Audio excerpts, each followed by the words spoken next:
between the Bush-Paulson administration and the Obama, Summers, Geithner, Volcker administration, there's really a total continuity of economic and financial policy. Geithner was on board at the Fed, the New York Fed, dealing with all these institutions. He didn't get it.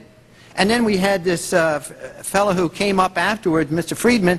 He was on the Goldman Sachs board, and he didn't last too long as the Fed chairman. Why? Because he had a conflict of interest. Is it possible that there's so much conflict of interest here that all you folks don't even realize that you're helping people that you're associated with, and you should be recusing yourself for America's ethics?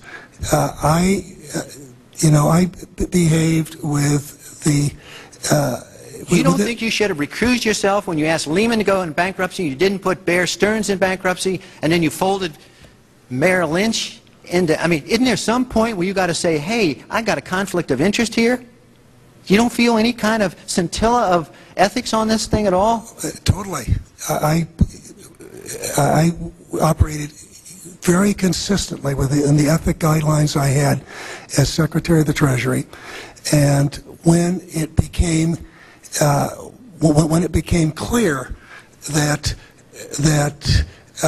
we had some very significant issues with Goldman Sachs and with why didn't you recuse yourself with Morgan Stanley, what I did then, it would have been very wrong for me to recuse myself. What I did was I went and got a waiver from the ethics agreement, because when we had concerns... Who is in charge of the ethics agreement? What? Who's in charge of the ethics agreement that you got a waiver? We have a Office of Ethics at Treasury, and we have a White House ethics office. So you got it from the legal counsel from the White House? We got it from the government ethics office. So we had Snow, we had Paulson, now we have Geithner. All these people cut from the same bowl of cloth. These are not independent Treasury secretaries. They're part of the problem, not part of any solution. And it would have been nice to see President Obama effect some change in Treasury, but of course, he went and got a Wall Street insider as his Treasury Secretary. Everything that's speculative, parasitical, cancerous, bloated from all these administrations, going back to Carter and even beyond, comes together in the Obama administration. With Volcker, with Summers, who's part of the economic crimes under Clinton, the guy who brought you derivatives and the abolition of the Glass-Steagall firewall. You could not have gotten a more perfect setup for a takeover from a previous government, the Bush regime, than the Obama regime.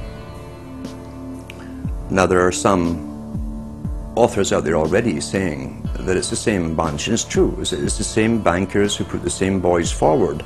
Obama, far from helping the public and giving them something new or giving them more power and say over their own affairs, has actually sided immediately with the bankers who once again have robbed the public blind, and now they must get bailed out by your tax money. Obama does it all with left cover. He makes you think that he's somehow different from Bush, that this is somehow benevolent, that he cares about the poor. And in reality, this is the cruelest hoax and the most bogus sham. Obama is 1,000% devoted to Wall Street interests. When Wall Street says jump, Obama jumps. And again, it's about $30 to $40 for the bankers for every dollar that ever reaches an unemployed person or somebody who's on food stamps or some infrastructure building for highways. The hope with the Obama administration was that it would move us beyond this. But unfortunately, what we're seeing more and more is that Obama has brought in many of the economists who bought into the system in the past. Larry Summers is a very good example. And so many of his economists, many of the people there, you can really almost at this point relate Obama to Hoover, who did something similar in his presidency, as opposed to Franklin Roosevelt, for example, who brought in a very fresh team. So the concern here now is that Obama's falling into this trap of bringing in the same people who put us in the position that we're in today, and other people who buy into the same theories that brought us here, this mutant form of capitalism. Presumably what most politicians want to come in is say, hey, the problems of the past, they're due to the old guy, and I'm cleaning house, and I'm going to bring in a new team, and don't blame us for the things we've inherited. Can't say, you know, those policies of the past that came before were insane, because you got the guy that was one of the key architects of those policies. People need to stop having allegiance to their political party. They need to have allegiance to the Bill of Rights, the Constitution, and what has made our republic so special. The basic human rights and dignity that every citizen of this country inherently has. Not because it's some right given to us by government, but because our Bill of Rights, our Constitution, enshrines that these are inalienable rights given to us by God, that we inherently have as sentient, free, conscious beings. But instead the public cheers on the Republicans as they win, or cheers on the Democrats as they defeat the Republicans. It's an endless, staged, gladiatorial event, special interest own both parties, and they project this false left-right paradigm up as like a movie screen. And behind that, behind the throne, the establishment is able to control our society and engineer it into this high-tech police state. If you try to let the finance oligarchs who created the crisis turn around and say they're the doctors who are going to get you out of the crisis, they will dig you deeper and deeper into the bottomless abyss of world economic depression, financial collapse, and disintegration. The Democrats have really done more to destabilize the American economy and to help the big banks on Wall Street than the Republicans have done. I would imagine that the Republicans know a little bit more about finance and markets enough that when someone like Goldman Sachs asks the Congress to change laws as they did in the 90s to do away with position limits on the futures contracts, the Republicans would have said, no way, that's completely inconsistent with any notion of a fair market. But the Democrats, I have a feeling, are just not financially literate enough to say no. And I think that Goldman has very shrewdly positioned themselves with the Democrats, because the Democrats typically, like many NGOs that I've run into, they seem to have a complete inability to comprehend these issues of markets and finance and how it relates to social justice.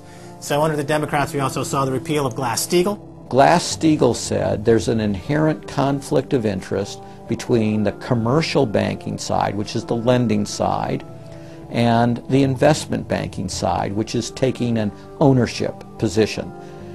And we have to end this conflict of interest by separating these two entities. You can have investment banks and you can have commercial banks, but they have to be separate.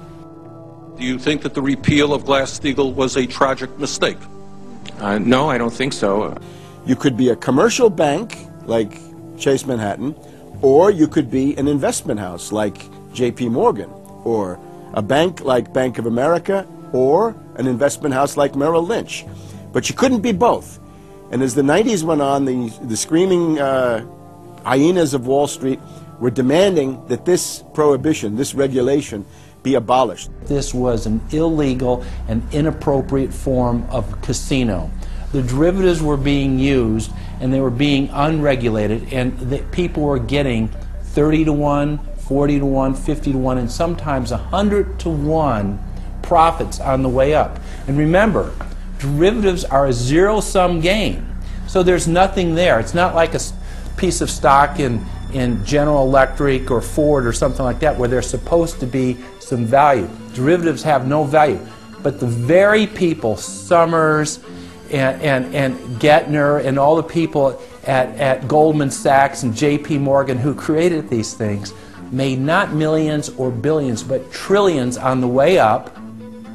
And now that these things are crashing, the very same folks are now put in charge of regulating these things and in charge of the bailout, and they are giving money to the very rascals that created this problem, took the profits. The problem cannot be fixed. And this is on Obama's watch right now.